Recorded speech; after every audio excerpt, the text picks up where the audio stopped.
we lose more men due to suicide than women, and that speaks a lot. Actually, the numbers of men who die of suicide double the number of women.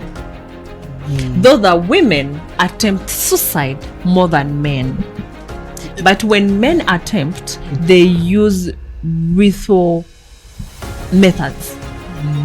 Like when a man attempts, tear up. Yeah, like compared to women. I don't believe that there is one person who can cover up everything for you. Yeah. I think that is a lot of responsibility you're giving one person. I can't be your all in all. I know people who have besties. I don't believe in that thing where like, I want you to be my all in all. That's a lot you're giving a person. Even to the married people. Even to the married people, I think that, I'm not married, but I think that is a lot you are giving one individual. Yeah. Because now, okay, let me just use an example of married people. Yeah. Then you want to start looking at your husband as your friend, as your sister, as your cousin. As like, that's a lot. Interesting. When your vision is clear and aligns, I won't say it will be easy. Yes. Because it won't. But you have a reason to keep going. Growth starts when you become disgusted. Interesting. When you become disgusted with your life, with where you are, when you get annoyed of where you are, the pain. When the pain really is that much, you're like, you know what? Enough is enough. I'll wake up and I'll do something different. And I say that because growth is hard. By the way, everything is hard. Everything is hard. And growth is hard. So until you are so pissed at where you are at, you don't grow. Me, I'll tell you, you don't grow. How do you intentionally be pissed? I don't know how to say that.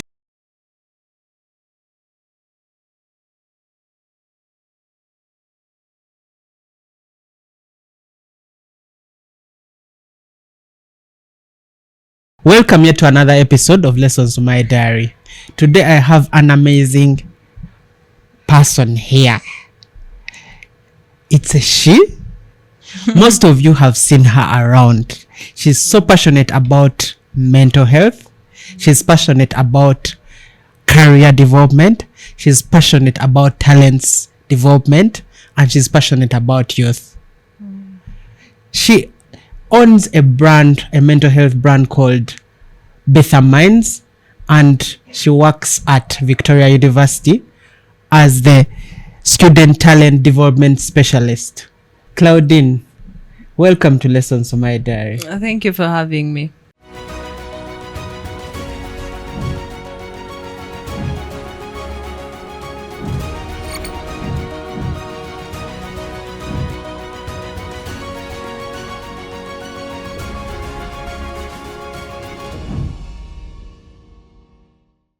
It's a pleasure. It's such an honor having you. I've glad. Followed you for a really long time. I love your work. Thank love your passions because they align with my work. Thank I'm you. privileged to have someone who's passionate about the same things. I'm Mental glad. health, youth, skills development, career development, and passionate about life. So, Claudine, where does your story begin? Oh my God, I didn't see this coming. Oh my. Okay. My story of mental health. Initially, growing up, I want to know the entire, if it's juice, how did you start blending where did you get the blend of the entire cocktail? Wow. No one has ever asked me this question. Well, where should I start it from? Really, just like any young person. Yeah. I was definitely in school, primary, high school, university. I'm a firstborn. And I think throughout my my education journey, I've always been really a leader. Yeah. So I have just always loved serving young people. Even when I was young myself, I was already serving. And then when I reached in Form 5, I think that is when one of my friends told me, I won't say her name, but I know that when she says this, she would know I'm talking to her. So that's when one time she was like, everyone else can ask me how I am, and I just say I'm fine, and that is all. But once you ask me how I am and I'm not okay, I'll just cry. I even don't know where it comes from. So I just had that bit of pausing around, and I asked someone like, how are you doing? How is everything going? I think also just because I'm a firstborn and you are raised to take care of people. So for me, it came naturally to just pause and ask people how they are doing. But also I struggled up to now. I still struggle with being vulnerable. So interesting. So how did that young childhood or that young person get into the field of mental health and talents development? Okay, so my bachelor's is in social work and social administration. Funny bit is my A-level, I did MEG. Interesting. Math. Yes, I did math. So because I used to pass maths, and then my mom somehow believed that if you're not doing math, you're not doing anything. So literally everyone home passes math. So when I reached at A-level, it was more obvious for you to take something which has something to do with maths. But initially, I think I loved being an engineer, and I thought I was going to do physics, and then I didn't do it. But when I finished my Form 6, deciding what to do at university, I just knew that I wanted to do something where I can be able to help people. By the way, that's all I knew. So I didn't get the career guidance as per se. I just talked to some lady who was our neighbor, and I told her I wanted to do a course which will help me help people. That was it. So she tells me, actually, I remember she told me I can do public health. So I look around for public health, and most universities had it at master's level. So I wouldn't do it. I think I Googled something like, well, people who help others, which courses do they do? Then social work came up. So when social work came up, when I went to the university to apply, I said I had social work and social administration. Actually, the lady looked at me and she's like, you passed your math, you did economics. Do accounting. I'm like, nah. Do economics? Nah. I came for social work. And even at my A-level, I left home accepting that I'm going to do MEG. When I reached at school, I went in a history class. I was doing head for literally like the first term. But I was scared. I called my mom like, hey, mommy, now I'm doing history. She's like, no. You go back. You go back in the math class. So now at the university level, she was like, no, I won't force you. Do what you want. So that's how I ended up in social work. And still my thing was, can I be able to help people? I didn't know how. I just knew that's all I wanted. That's very important. At least while mentioning your journey, I got caught up with career guidance. How important is career guidance? It's everything. It is everything. I got lucky that even without it per se, I ended up in a path which aligns with who I am. But imagine I ended up into something different. That is why we see a lot of mismatch, even in workspaces. You find someone because they graduated, they did a certain course, and now they pursued it up to the point where that's something they are working in. But then they tell you, I don't feel happy. not that work is actually supposed to make us happy, Happy. but we should feel fulfilled with it. Yeah. It is an added advantage if you feel like that, because like, your productivity is going to be high. Then you're also going to be able to maneuver through the challenges careers come with. But now imagine you are behind a computer, yet you actually want to be talking to people. Yeah. Or you end up into a space where you're being told to talk to people, yet you don't even want to look at people. So career guidance is very, very, very important. So, Claudine, for someone out there, maybe a young person who's probably seeking career guidance, where do they start from? Well, I'm so sure that quite a number of organizations offer it. Mainly Bethya Minds, we actually recently even ran a free career guidance session where we just had Form 6s come in and ask questions, and then we answered them. So one of the services Bethya Minds does is something to do with education and mental health. And under it, we are able to give you the career guidance. And for us, it's just more than career guidance. We start with a personality test. You to understand who you are. Then after we have understood who you are, now we get into what would you actually like. What do you envision? And for me, deciding whether you're supposed to take math or chemistry or biology, that comes later. When we have understood who you are, even you as an individual have understood who you are, your capabilities, your abilities, your interests, and as a person where you align. And then what you envision, because it's also important. At the end of the day, it's just not a matter of saying, I'm going to study this and you stop there. It is, what do you want to get in the long run? Then, when you know who you are and where you want to go, we find out the path. Is that personality test more of a process to get yourself aware of exactly? Yes. Self-awareness and career is very important. I do not know why really most of us I got more interested in understanding who I was after graduation. Really, I don't know why we don't promote that every single time for people to know who they are. But it's also something now Victoria University does. Under the department I work with, once you become a student with Victoria University, the next thing we do is you to get that test. Who are you? And then we then start having conversations, and it's surprising that at times when people take these tests, they'll be like, okay, can I change the course? Because now they have understood who they are and they understand what they want to achieve, and then you realize that it has nothing to do with the course you're doing. My question being, are the parents coming on board? It is halfway. I have had a parent who was like, my son will be a pharmacist. It does not matter. The guy does not like it.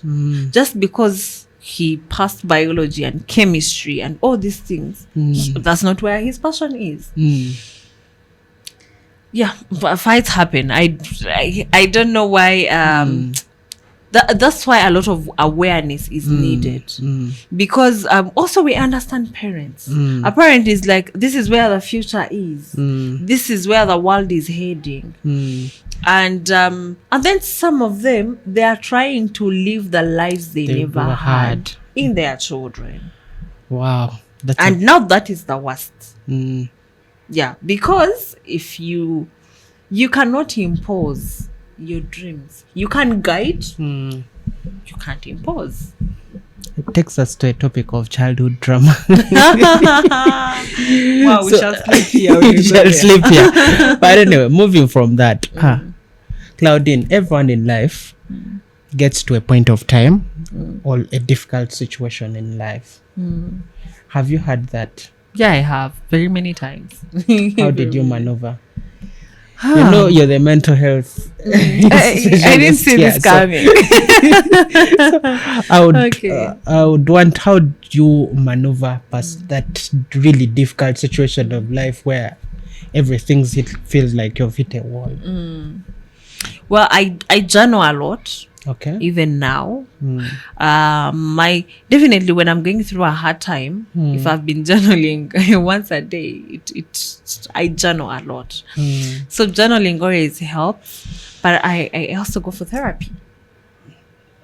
Interesting. Yeah, I go for therapy. It's something for me which is non-negotiable, but also because as a counseling psychologist, it's also a requirement. I cannot be able to offer services when I'm not in the right space, emotionally, mentally.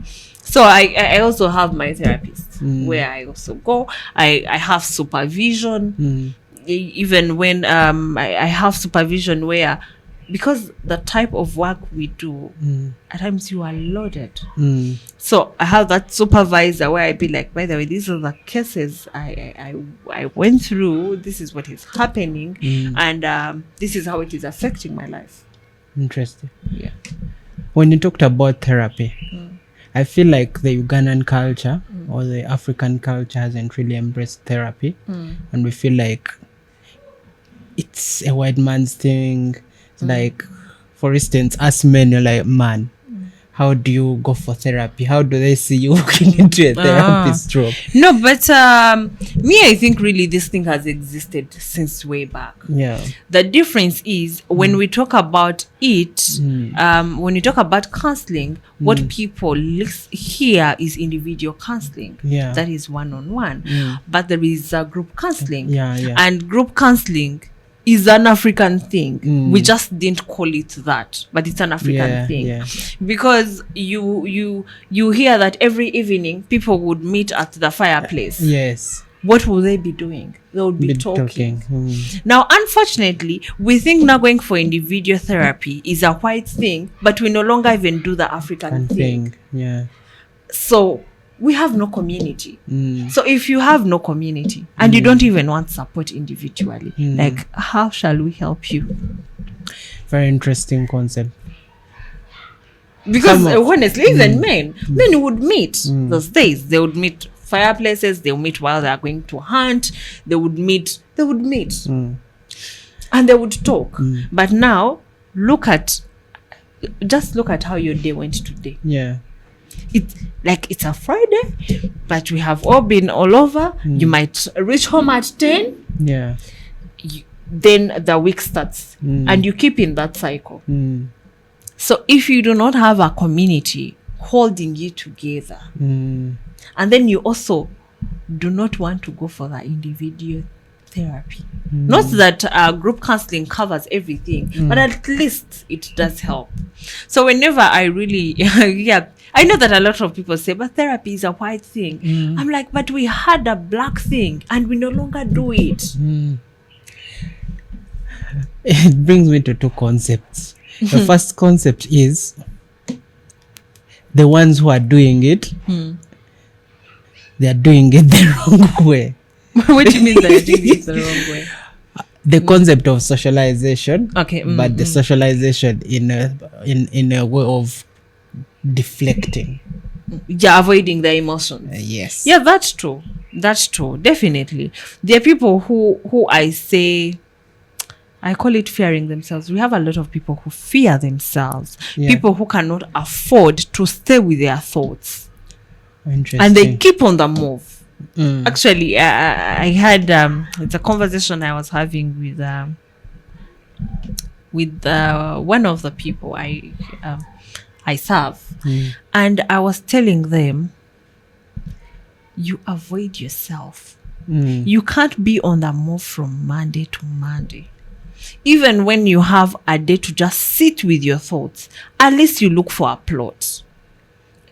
Most people we look at and they are moving around. They're just avoiding themselves. They cannot afford to be. Yeah, and you see it. You see it's when we are into lockdown, when the internet is shut down. You see how when we come back online, people are like, oh my God, I almost died.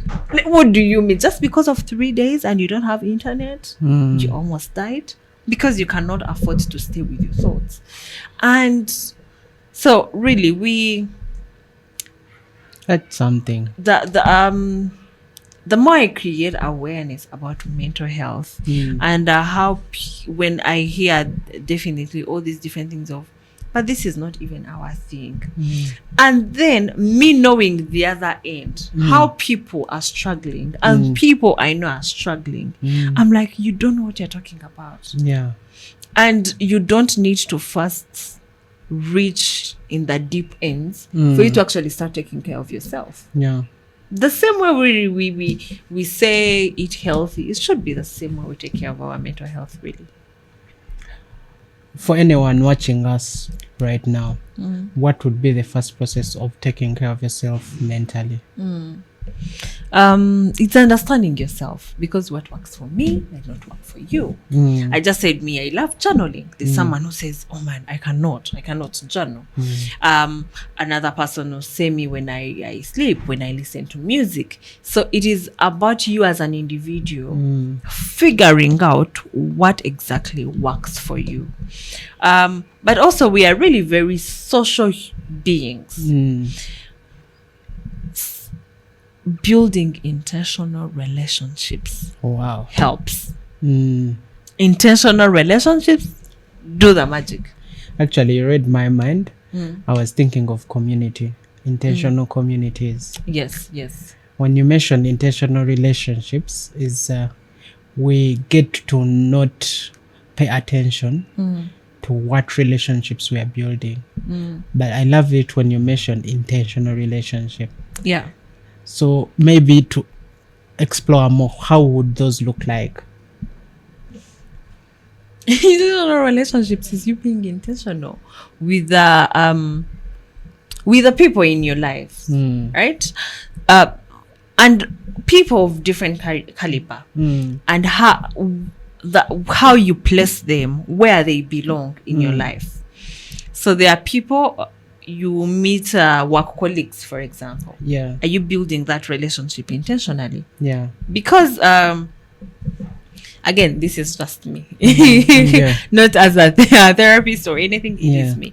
I don't believe that there is one person who can cover up everything for you.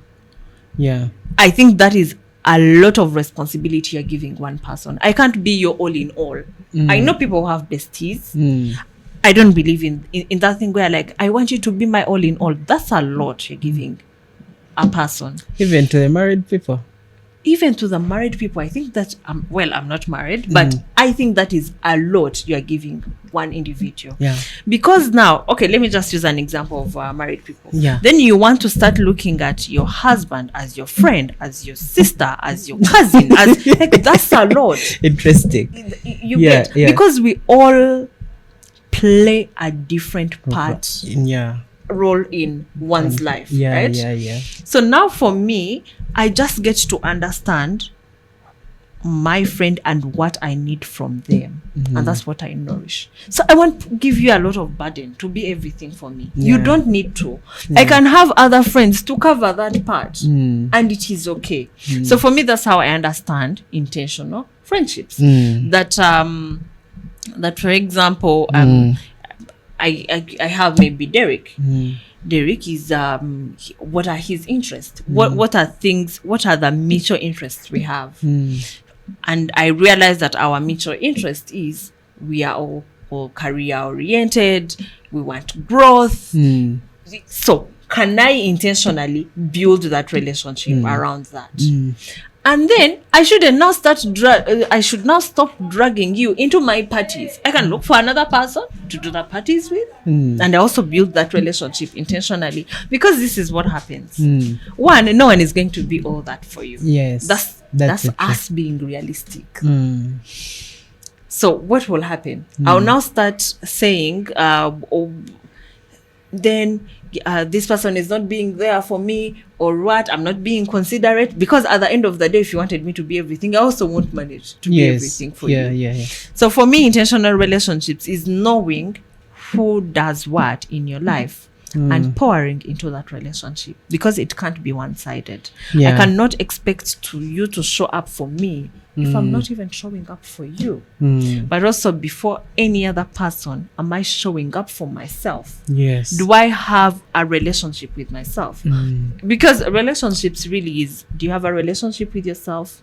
I believe in God. Do you have a relationship with God? I don't know whatsoever superpower you believe in. Do you have a relationship with it? Yes. And then we can get into these other things of then you allow people be people. Allow your mother be your mother. Even as parents, let me look at them as I say it. Yeah. Let your children just be your children. Yeah. They might be your friends. Don't force them. They don't need to be your friends. They can just be your children. Yeah. And it is enough. Because even as a child, whether it's a daughter or a son, they have there is what that relationship requires. So do not add other burdens. Yeah. Very interesting. And You're totally right. Like, we ask so much for so many things. Yes, that's anyway me. And for me, it has worked for me. I push my friends, but I understand that there are certain things they won't be able to do. I have my very, very, very close friends, like maybe friends I started with from high school, and we are still together. And they even look at me and they be like, "But how do you be on social media speaking all those things?"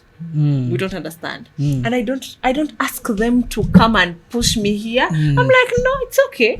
You are my friend, not that I love you dearly, and I know that when I need prayers, you are the person I call, and we are up together at 3 a.m. And that is enough for me, and I value that. I don't need to first put you on pressure to show up on LinkedIn. No, you don't need to, because that's not your thing. Now when I come this other side and I make another friend of LinkedIn, yes, I'll put them on pressure to show up there. Yes. Yeah. Because we are aligning there. So me, really, it is that it is allowing, it's a community for me, instead of getting one person and I put them on a pedal of I've noticed you document your story and your journey on LinkedIn, and you're consistent. We always see the finished product, the finished process, but don't get to know the tiny little works. What are the tiny little works of that consistency? I won't even say that I'm that consistent. I won't say that I'm that consistent. I think before we got live, I was telling you that this week I've only posted twice. But for me, it's understanding your vision.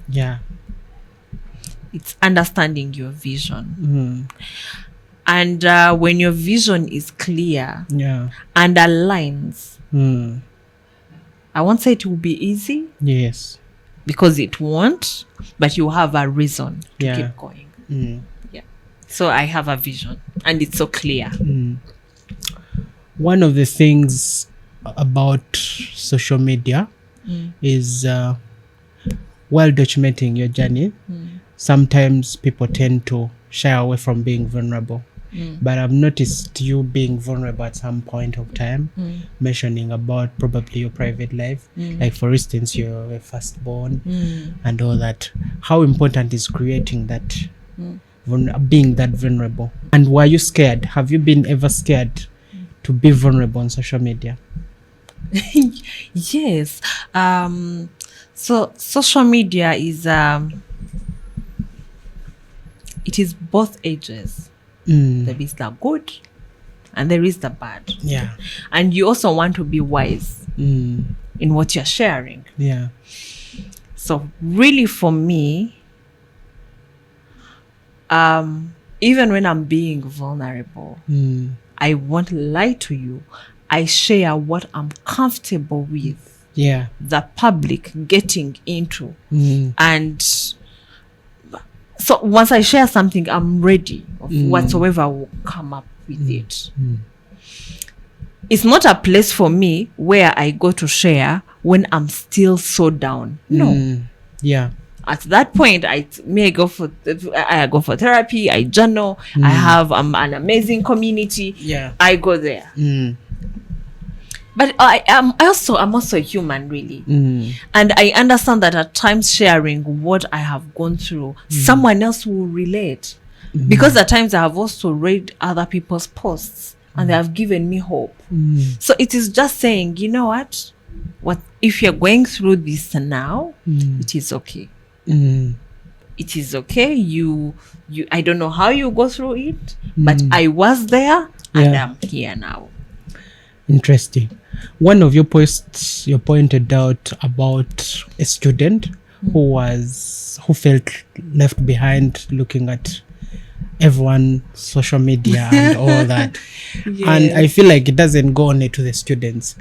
In life, when you open your social media accounts, either Instagram, TikTok, LinkedIn, and there's that thing of like, am I left behind? How does one address that?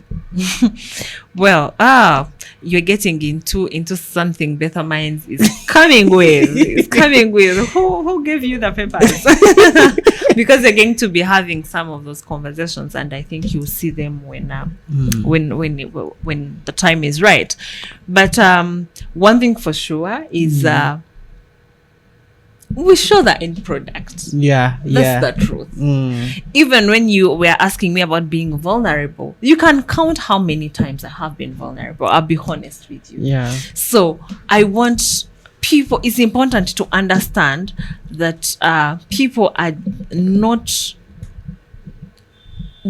they're not sharing every single struggle. Even when they share the struggles, they choose which ones to share with you. Even when we are documenting our journey, because really, I think I really document my journey. A person can easily go through my social media and they will know that I was here, I did this, I did this, and did this. But I might not get into all the details of what happened, right? And it is just an example when people... You see that when maybe a university is graduating, we see very many pictures of people graduating. But none of those people at times comes to tell us how they woke up at 3 a.m. Neither do they tell us that, by the way, the last tuition was a tug of war. So for me, it's being content is important. But also passing through social media with intention. Why are you there? It becomes very important. It's so, as human being, you will wish you were like so and so, your things were looking like this. But can it be a motivation? But not sinking you down? But can we also embrace where we are? Because I say we shall all reach there, but just not at the same time. And it is okay. And then something else with also social media, I say, don't allow it to control you. Like if I trigger you, unfollow me. That's it. Unfollow me. Because there is no reason why I'm visiting a page which annoys me every single time. Like, why? Why would I do that to myself? And people out there doing that. Yes. If this person annoys you, unfollow them. Block them. Because all these features are there on all these different social media platforms to be used. So if you think that, for example, every time you see Claudine's content, my intention to share that content is to give someone hope. Or... for education purposes, or that is my intention. But if when you reach to that content, what you get is a negative feeling, then you don't have to keep going there. The powers are in your hands.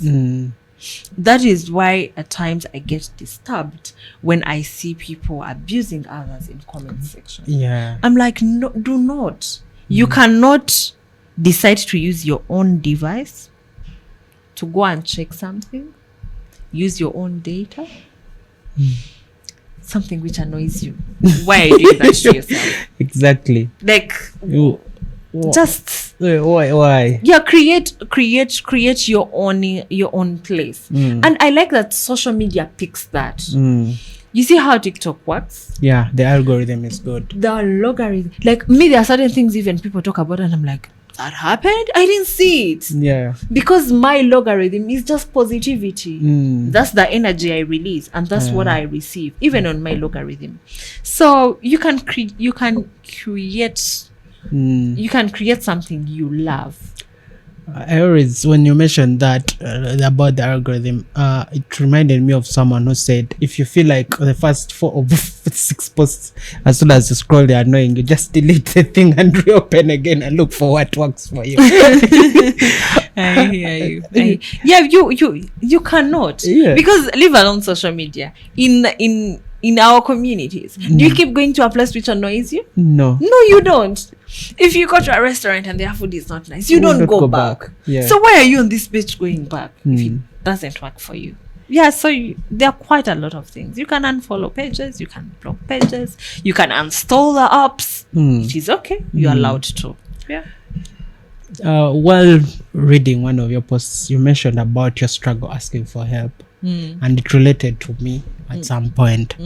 Like, why do we find ourselves in that situation where we fear to ask for help? Wow. Yeah. Some of them have something to do with childhood traumas. Personally, as I mentioned, I'm a firstborn. So there is just that thing which comes at times with firstborn, especially daughters, where you are raised to help others. Yeah. So you keep coming to rescue every other person to be of help. And then you just don't know how yourself to ask for help. But also, at times you are tempted to ask for help and help did not come. And if it continues consistently, especially as a young person, when you're still a baby, as a child, you immediately learn that maybe people are not meant to be trusted, or I have only me. So now you be like, okay, I'll be now covering everything myself. So it has something to do with childhood trauma. It also has something to do with the world, because the more you ask for help and people do not come around, it is easy to learn to be like, okay, now I'll be everything for myself. But it's not a good thing. So I'm also on a journey, and I am better than where I used to be. I had to intentionally learn how to ask for help. What happens when you ask for help and it's not given and it takes you back? It is part of healing. Healing is not linear. Yeah. You started the journey and go back. You come back like back. that. Yeah. But where I am now, I'm far way better than where I used to be. And when I was starting, I know some people be like, where did you start from? I started with small things. Small things. Small things of knowing that if I want to carry this table, can I carry it alone? Yes. Do I have to? No. I can ask someone else in the room to come and help me carry it. So I was teaching my subconscious mind that it is okay to ask for help. And just because you can do it does not mean you should. So slowly I started by small things, really, because I was so frightened to ask for help. When you start with small things, it's so hard to ask someone to help you carry a table and they refuse. They'll come and help. So slowly, then I started knowing that, yes, Claudine, even when you can't be able to do all these errands, but you can as well ask someone. So now I start slowly. Can you please help me do this? And the person will help. Then I'm getting comfortable that actually people are willing to help. And then, before you know it, you're now better. And that, what I also told you about that, I build intentional relationships. I get to know who to ask what. Yes. Okay. Because I understood who the person is, and I have been building that relationship in that line. So I know who to ask what. Now that helps you so that you don't ask the wrong person. Yeah. Very interesting. While mentioning that, I feel like sometimes even when a person offers the help, they feel they have a bit of gratitude to offer the help. Yes. Depending on their personality. Yeah. So probably we get stuck because of the wrong reason. Mm. And we always think the negative before we think of the positive. Yes, but also people might not help you because they also do not have. They're not in. They don't Yeah. have. They're not capable. Mm. They're not capable of helping. A lot of things, really. I think when you start the journey of healing, you stop being the victim every now and then. So now, even when I ask for help and a person does not help me, I don't get into my mind thinking, now they refuse to help me because it is me. They didn't have. They didn't have, or they did not know, and it is okay. Yeah, so the healing journey also liberates a person. While mentioning that, it pointed me to growth starts within you. Yeah. You really wrote that growth starts within you. Yeah. So I'm thinking like so many young people out there are struggling due to maybe certain circumstances that are beyond their own understanding. Unemployment, lack of skills to fit in the right market. How do they nurture their growth to start within them? How should I say this? Growth starts when you become disgusted. Interesting. When you become disgusted with your life, with where you are, when you get annoyed of where you are, The pain. when the pain really is that much, you're like, you know what? Enough is enough. I'll wake up and I'll do something different. And I say that because growth is hard. By the way, everything is hard. Everything is hard. And growth is hard. So until you are so pissed at where you are at, you don't grow. Me, I'll tell you, you don't grow. How do we intentionally be pissed? I don't know how to say that. But I tell you, when the story which I have shared with really over and over again, when I finally left a toxic workplace I was in, it's because I was disgusted. I reached a point and I was like, you know what? This can't be it. I had attempted to leave 3 times. Every time I left, I remembered I have bills to pay. Yeah. I have bills to pay. And I'm like, oh my God, you will go back. 1st December 2023. Like, even when I talk about it, I remember the image of that day because I was disgusted. I was like, enough is enough. Entered office, logged out my email, wrote a communication, and I was like, you know what? I'm gone. Vamos. I think it was around midday when I left. I went straight, cut my hair, went home, and slept.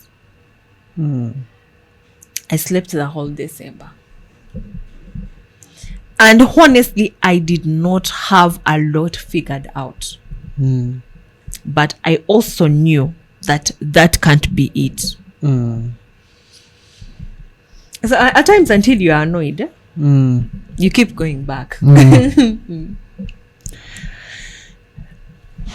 The cost of being the strong one.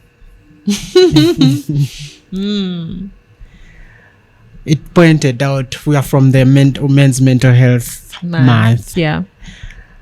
And a lot of men really, I don't know, believe they are the strong one.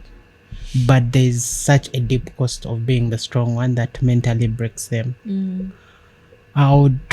You, as someone really passionate about mental health, how have you seen men being broken down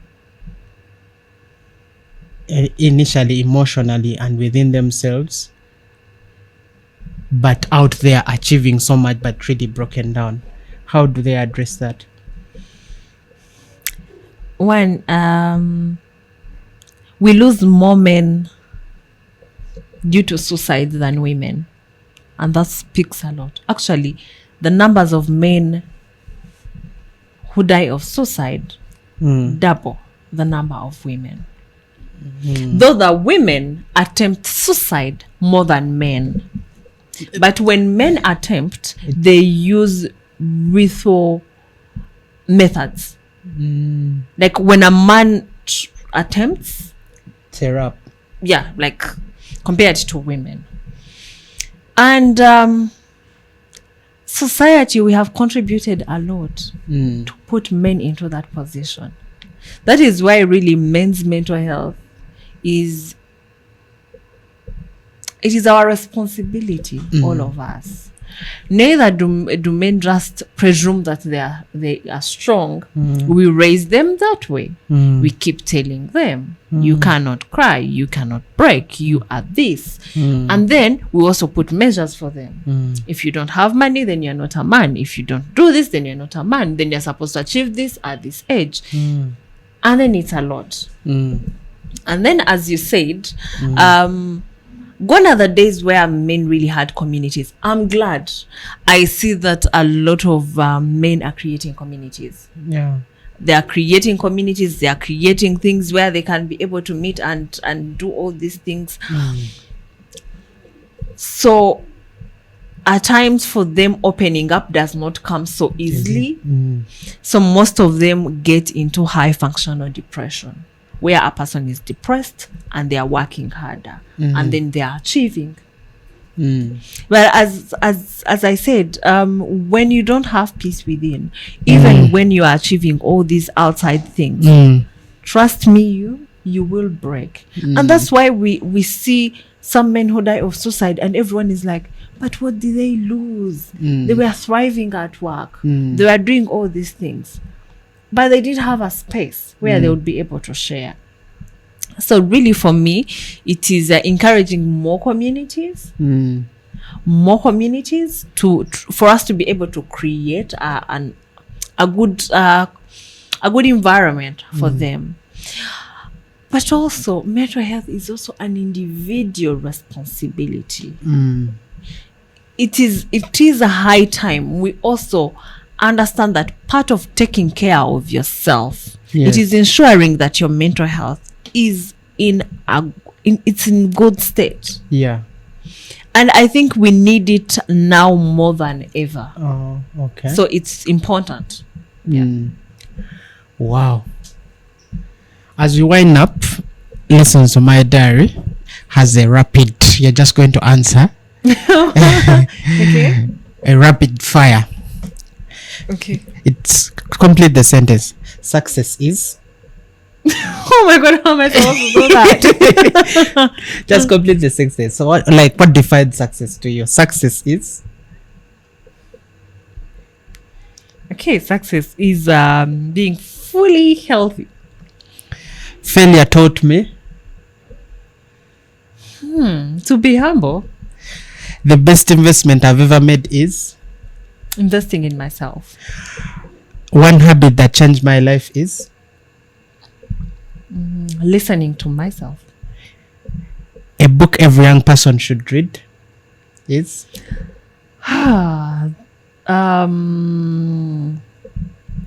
Wait. What is book? I was thinking The Mountain Is You, but I'm also okay. Every young person who is on a journey of healing should read The Mountain Is You. Okay. One belief I've completely changed my mind about. That careers should be linear. Would explain that in the next episode. One lesson I wish I had learned way earlier. I wish I had learned that the only way to take care of other people is when I have taken care of myself first. Wow. One thing people misunderstand about mental health. People think that when you have mental health challenges is a failure as an individual. Yes, that's not the case. Interesting. Happiness is defined by me in which way? Okay, how am I supposed to answer that now? How is happiness defined by you? Because here is happiness is.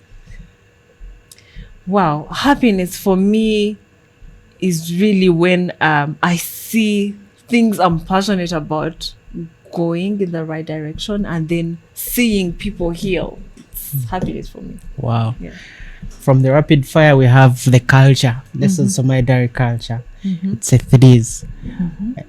A lesson in health, wealth, relationship. 1-1. Why didn't I have cheat codes before I came here? Okay. Health, wealth, relationship. So I give you 1-1-1.